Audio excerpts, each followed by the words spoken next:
कैलाश पर्वत एक जबरदस्त आध्यात्मिक पुस्तकालय है।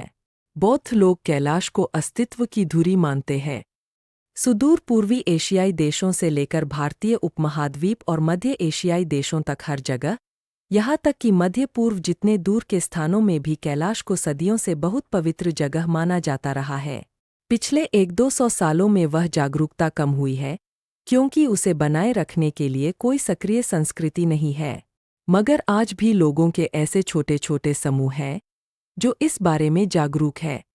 स्वयं शिव से शुरू करके बहुत से महान योगियों ने कैलाश में अपना ज्ञान संरक्षित करने का फैसला किया।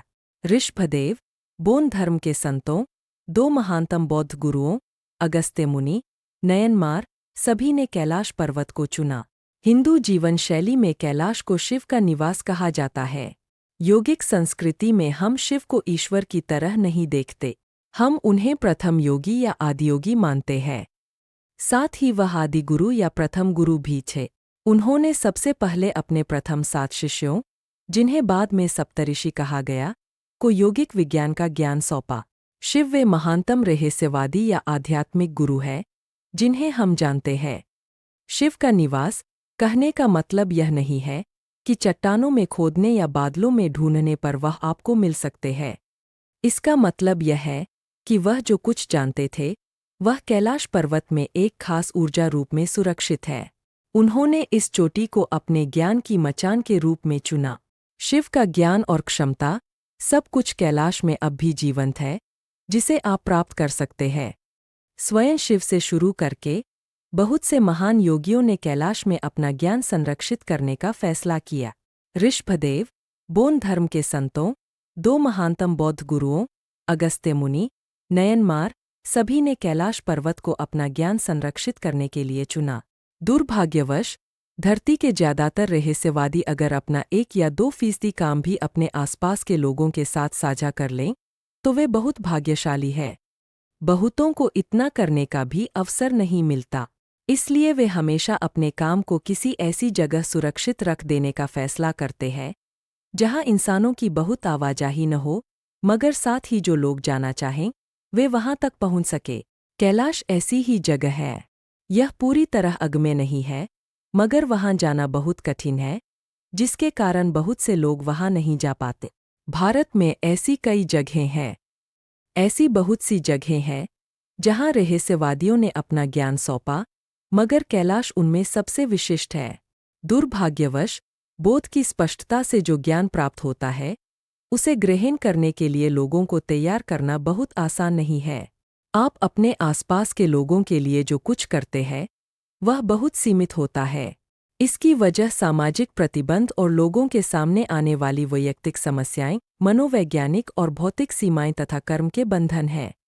1 या 2 ऐसे लोगों को तैयार करना जो आपके सारे ज्ञान को ग्रहण करने में सक्षम हो बहुत दुर्लभ है।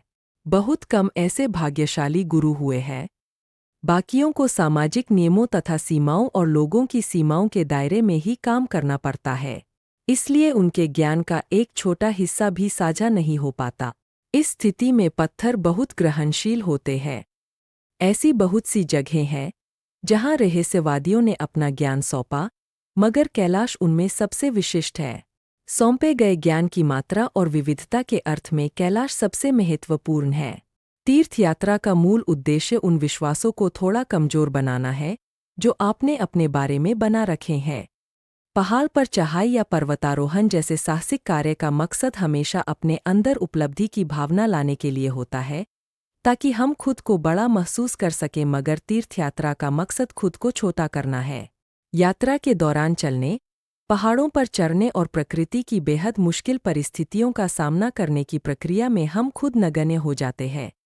प्राचीन काल में तीर्थयात्राओं की अधिकतर जगह ऐसी होती थीं जहां तक पहुंचने के लिए इंसान को बहुत शारीरिक व मानसिक मेहनत और कठिनाइयों का सामना करना पड़ता था। इस पूरी प्रक्रिया में इंसान खुद को जितना बड़ा समझता है उससे कम महसूस करने लगता है। आज हमारे सामने ज़्यादा आरामदेह स्थितियां हैं। हम हवाई जहाज से जाते हैं, फिर गाड़ी में बैठते हैं और बस थोड़ा बहुत पैदल चलते हैं। तीर्थयात्रा का मूलभूत विचार प्राचीन समाज के मुकाबले आधुनिक समाजों के लिए ज़्यादा महत्वपूर्ण हो जाता है। गंतव्य के अर्थों में यह कैलाश तीर्थयात्रा शायद वो सबसे महान यात्रा है जो हम कर सकते हैं। शारीरिक तौर पर हम 1000 साल पहले जैसे थे, उससे कहीं अधिक कमजोर हो गए हैं। यह विकास की क्रमिक अवस्था नहीं है, यह एक सामाजिक समस्या है, क्योंकि कहीं न कहीं हम उन सुविधाओं और सहूलियतों का ठीक से लाभ उठाना नहीं जानते, जिन्हें इंसान की प्रतिभा ने हमारे जीवन में ला दिया है। हमने इंसानी प्रतिभा से प्राप्त सुविधाओं और सहूलियतों का अपनी खुशहाली के लिए लाभ नहीं उठाए।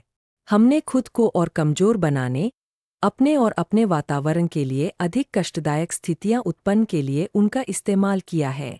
उन सुविधाओं और सहूलियतों के कारण ही धरती या धरती से मिलने वाली चीजें इंसानों के लिए अधिक मुश्किल होती जा रही है।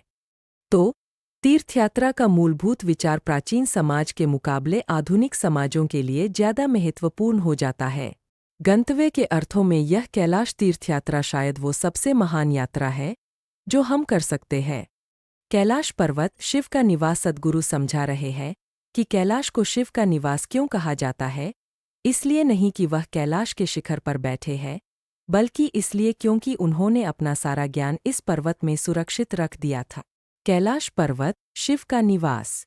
सद्गुरु, कैलाश के अपने अनुभव और समझ को मैं कभी व्यक्त नहीं कर सकता। मेरे लिए वह इतना बड़ा है कि मैं उसके लिए मरने को तैयार हूँ। मैं बस इतना ही कह सकता हूँ। जब पहले जैन तीर्थंकर ऋषिकेश कैलाश पर्वत आए, तो उनका एक ध्येय था।